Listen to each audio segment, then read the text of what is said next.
Hey folks, it's Kozzi here, getting ready to run with our Stonescar aggro deck and draft. It's going to be a slightly interesting draft this time. I just logged on this morning to find out that the November-December season had finished, and so we got all of our complimentary packs and things like that for the rewards for finishing. And after playing a couple of quick rank games to see what this meant, I found out that we're basically starting back at the bottom and playing up against potentially anybody who's available for a draft. So I think it'll be good. It will mean that we'll be waiting a little bit less time. But yeah, it'll be really interesting to see how this changes the meta. Quick overview, we're looking at our very, very aggressive Stonescar deck, splashing time for the Xenon Obelisk. Couple of interesting decisions. I've cut down a little bit on the combat tricks, but we may go and reassess that. We're basically hoping on only Ronin to save the day for us and to get us off to a really, really good start. Like, the only thing that I've been considering is perhaps even going down to 16 lands on the assumption that 2 is really all we need. After that, everything else is gravy. But yeah, I want to have 1 or 2 games first before coming to that conclusion, because 16 lands is very, very low. And it could get us into trouble if we happen to draw our top end. But by the same token, we could just decide to cut the top end and go straight down to 15 and just have a deck full of 1 and 2 drops and combat tricks. I've never actually run with that archetype before, so I'd be curious to see how it goes. And yeah, this is the video for experimentation and seeing what ends up happening. Can't keep this hand for a second. We really need our Fire Sigil. So even though 2 Anti-Ronins are nice, you need to be able to play them. One of the things that I do think is pretty sweet is they've got the little sigils up at the top to show where the person ranked previously. I guess it's a little bit of recognition of your previous season's efforts. The one element that I really, really particularly like is the fact that they don't show you these whilst you're making a mulligan decision. Whilst I don't think you should ever be making your mulligan decision based on the quality of your opponent, it probably is a temptation, and so this avoiding that can only be a good thing. So it's a shame that he's got something with which we'll be able to block through our combat trick. So if that's the case, I think we just keep developing. We accept the fact that he's going to become deadly, because sooner or later we can play our Charchain Flail to deal with it. And I'm not even sure if he'll want to attack in and give me the opportunity to have a Warcry, especially now as we have a profitable block. So yeah, interesting times going back up the ladder. I'm going to be planning to stream every video that I have up the ladder, so you'll be able to see the entire journey with Pick 1 Pack 1.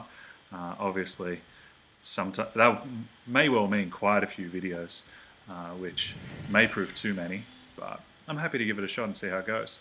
Not much point in removing either of these, as he still gets a profitable block on me. It is the most mana efficient play, but yeah, I think I'm happy for the time being just to continue developing my board. I won't be too happy to trade off at some stage. Smuggler's Stash means I'll be getting back both the creatures and also the equipment that I get out of it. Depending on what he does, we'll start to think about attacking in. Because I do need to respect the fact that in playing with blue, there's a reasonable to high chance that he'll have some kind of Lightning Storm. So I feel as though this is the turn where I want to be attacking, especially whilst he also doesn't have the mana for a Lightning Strike. If we're attack with both of our golems, I have a pair of rampages to trade off and get damage in. Not sure if that's precisely what I want to be doing. I could be tempted if he double blocks. That'll get me up to 5, which still isn't quite enough. Perhaps in this instance then, I'm better off using my flail to kill the Swiftblade, and that gives me a free attack in and I get to keep my removal spells. I would have loved to have drawn a Ronin here so I could use that more efficiently, but I still think that's the best play for now.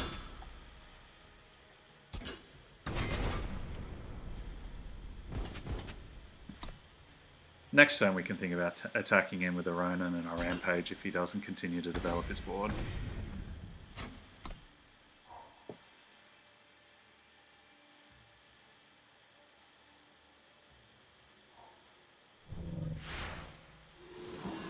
So it looks like he definitely has solutions in his deck. He's digging very, very hard at the moment. Or it could be that he's flooded by the fact that he's decided to discard the Sigil. Now that's interesting. He's going quite a few different colors here. Either way, our plan stays. We're going to be attacking in and pumping the Ronin, hoping to remove the Eastwind Herald.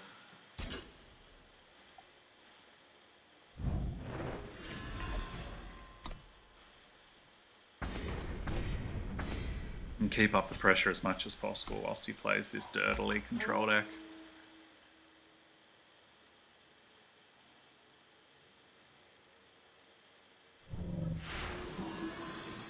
So it's good news that he's digging.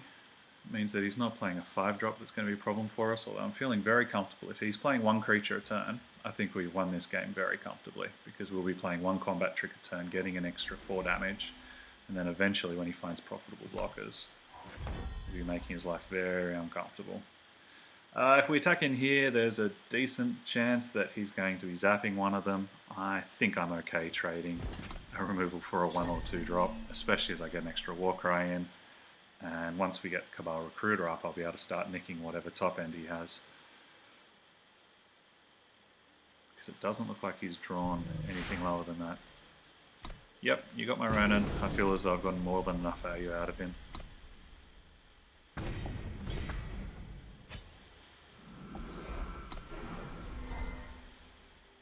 And we're beginning to get a decent graveyard, although I hope sooner or later he has something to respond to my Obsidian Golem so I can get full value once we get a final sigil.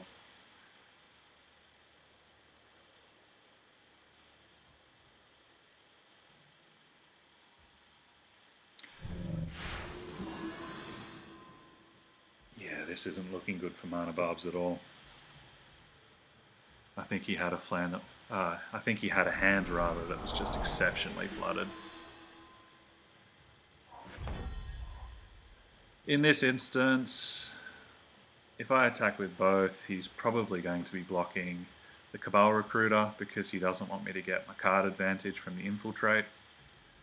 I have a choice. I can either Rampage to ensure that I do, which means I'll be doing, so 5 minus 1 is 4, 6, 8 damage. Or I could be rampaging on the Obsidian Golem doing 5, 7, 12. I want to just double check that I'm not missing out on lethal here. So if I do 5 minus 1 is 4, plus an extra 4 is 8, 10, 12. Yeah, so I'm 1 short of lethal right now.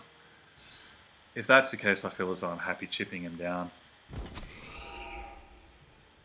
I'm not afraid of him having a Lightning Strike for the Cabal Recruiter as removal, so I'll have to see it earlier. And if that's the case, I've got myself a 2-for-1 out of him. I don't think there's any point in being greedy.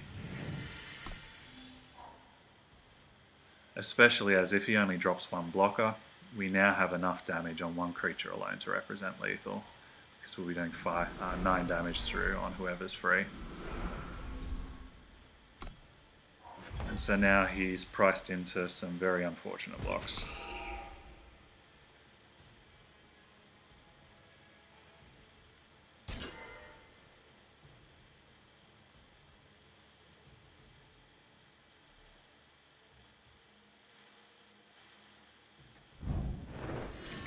I don't think there's any removal spells here that can punish me.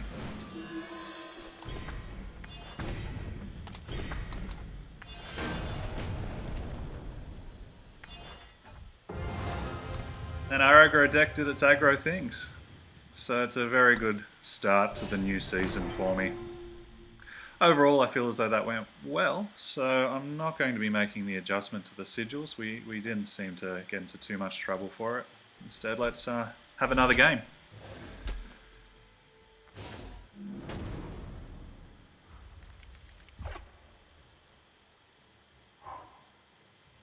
This hand has the potential to get a little flooded on us, but we'll be thinning our deck a little bit, which means there'll be 4 less sigils, so there'll only be 12 to draw out of 38, so we're still looking at only a 1 out of 3 chance of drawing sigils from here on out. Either way, a 1 drop into Ronin is exactly what we want, especially with a combat trick to keep him alive.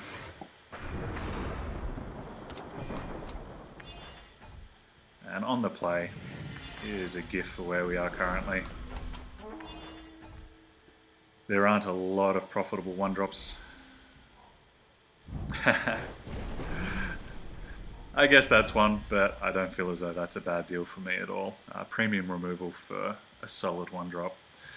So we have a choice here. We can either continue to develop and thin, or we can play the quick draw. I feel as though if given the choice, I'd rather have my war cries.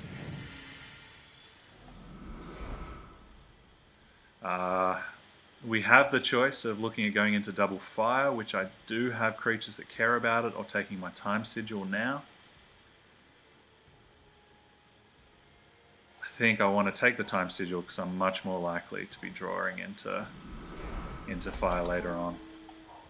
If I had a double fire in my hand, the decision would be very different and I'd need to consider it a lot harder. And there we go. So if I attack in, am I happy to trade at this point in time, or do I want to spend my sole combat trick keeping him alive? I feel as though for the time being, I'm happier trading in. Even though I drew a sigil here, I want to work on the assumption that I have a lot of gas that I can draw into.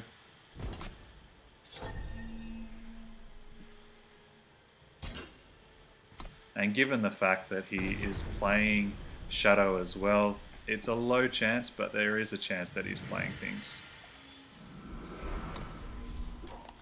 that just do a single damage. There's not much I can do about it with this particular Bladekin, and I just need to keep developing and take it on board. So in this instance, I think I'm glad I saved my combat trick. I do want to use it here because Champion of Chaos is a very problematic card if it gets big enough, and he's in a difficult position. He can either make me use my trick or wait and know that next turn she's going to be quick drawing and causing him problems. He values his creature, which is understandable. Especially as currently he's winning the race here, so we just need to hope that we stop drawing sigils.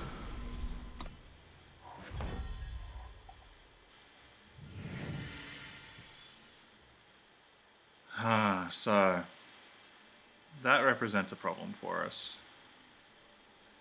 If we get in and do damage, it's going to be a 1-for-1 trade. We don't have any creatures to replace it with. Or we can sit back rather and block his Champion of Chaos and 2-for-1 ourselves. 6 damage isn't really something we can just sit back and take.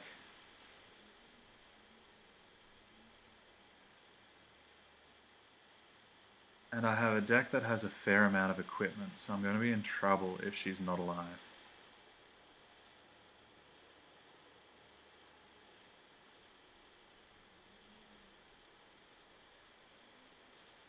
Yeah, so I think other than the fact that I've been sigil flooded, this is definitely the key turn right now.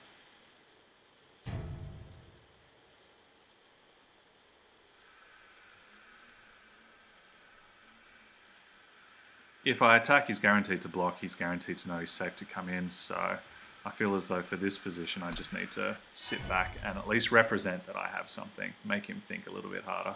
It could come back to hurt me if he has removal, but by the same token he could be having things such as the exhaust removal, which would upset that attacking plan for only 2 damage. I think I just need to be happy that his Magus got as little value as possible and pray that I stop drawing sigils.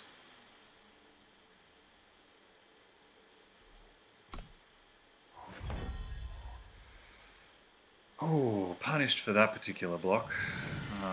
The Katana wouldn't have got my Bladekin out of Magus range, but it would have allowed me to draw deeper into my deck.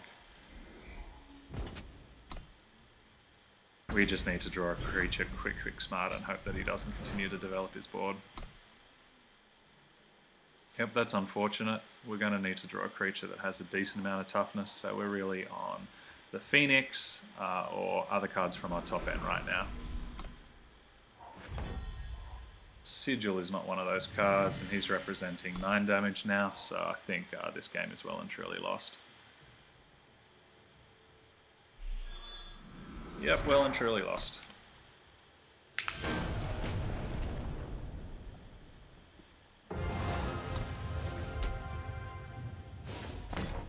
Now, whilst I'm not one to make quick changes just based on a result, I'm not a fan of results-oriented thinking. I was contemplating before just whether we have too many sigils. The reason why I wanted to stay high is because of the fact that we had a couple of cards that were double 5. Well, it looks as though there's only one. Perhaps I took it out, whichever the other one was. But yeah, I do feel as though 16 is too many when all we want to be doing is playing 1 and 2 drops. So what I want to do is find a suitable replacement. I could be tempted to look at the Pyrodept. I could be tempted to put in the extra Rampage. I'm not tempted to put in extra splash cards.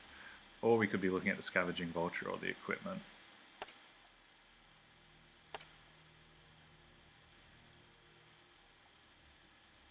How many creatures do we have? We have 15 units and then 13 non-units, so I think I definitely need to be considering a creature.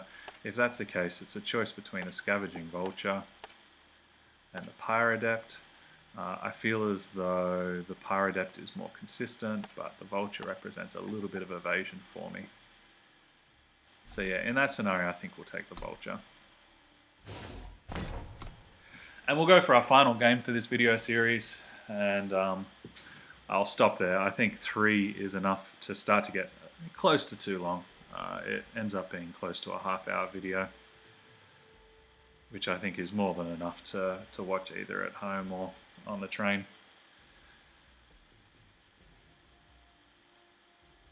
Yeah, real shame there. I had a nice hand, but just flooded out.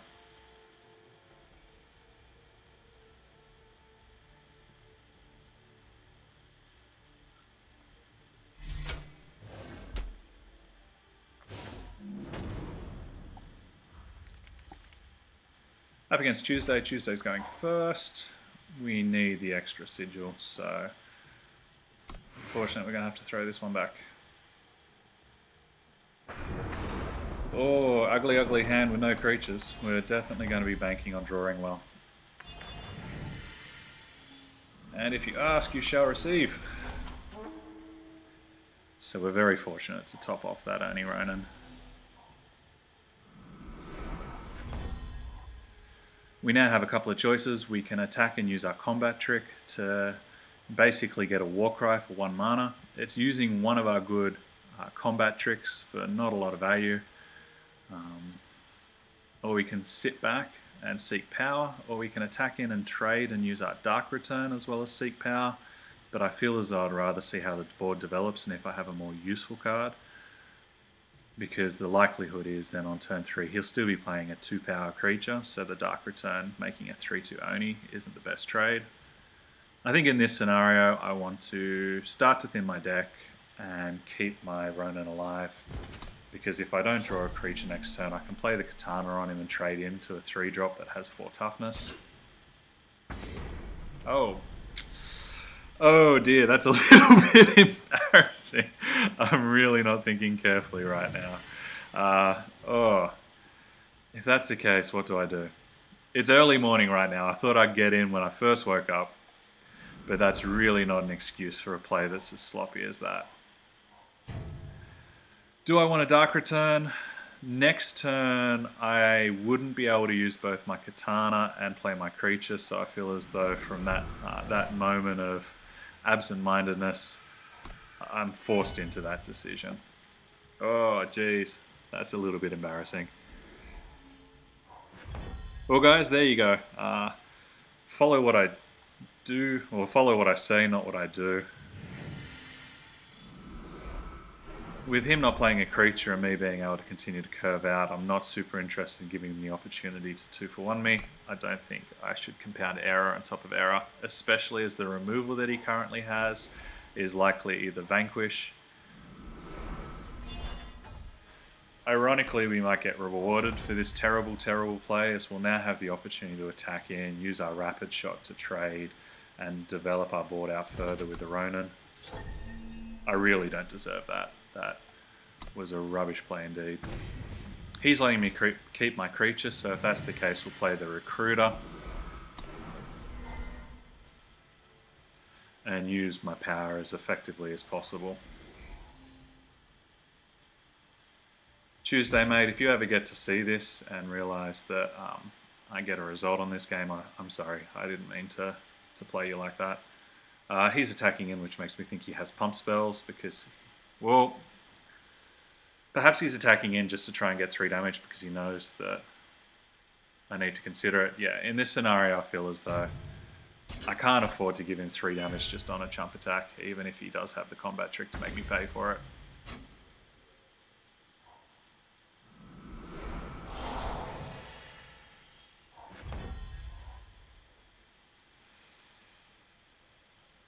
So with my Charchain Flail, I can attack into the Lumen Defender and kill it because it's going to be a 5-2 thanks to the Warcry. And if that's the case, I can sit back and keep it ready to represent damage next turn. Alternatively, I can attack with rapid shots. I'll be forced to use my combat tricks just to trade out. I am trading up, but I think I'd rather keep these for reach towards the end of the game. Or my other option is to play a Ronin and just sit back. Oh, I don't even have the option of the Flail because I chose to go for my Time Sigil. So that was the extra double fire faction card that I had in my deck that I missed when I was messing around. That's a shame. That would have been the play. I was talking through the options just for the sake of the video, but that's what I definitely would have done, all other things being equal.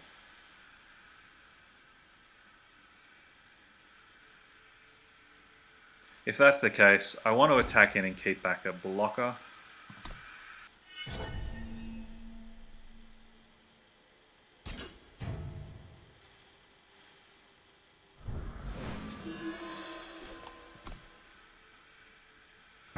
So we've scored ourselves a Warcry. And next turn, depending on who he plays, I could be very tempted into equipping the Ornate Katana. Oh yeah, okay. The Fire Blast. Sorry guys, this is showing just how easy it is to make mistakes. So he sat back with 6 power available. The kind of combat tricks that he could have, the +3/+3, he could have a bolt if I happen to put too much power on one of my creatures. I feel as though the Ornate Katana is the best play into the middle here. It allows me to dig 1 card deeper into my deck. I'm not afraid of a bolt here, and it does give me the opportunity to play my Charchain Flame or my Flame Burst. The thing is, if I'm trying to respect a pump spell, then my best option is to attack in with everybody except for this Ronin. That way, if I play the Rapid Shot... Oh no, the Rapid Shot is forced, so I attack in with everybody and I can just use the Rapid Shot. I have the suspicion, though, that he's priced into blocking the Cabal Recruiter because he doesn't want me to steal one of his creatures. The only way that I can get hurt here is if he has a teleport ability. You've got it. And it looks like we were correct to be playing around Finest Hour with our equipment.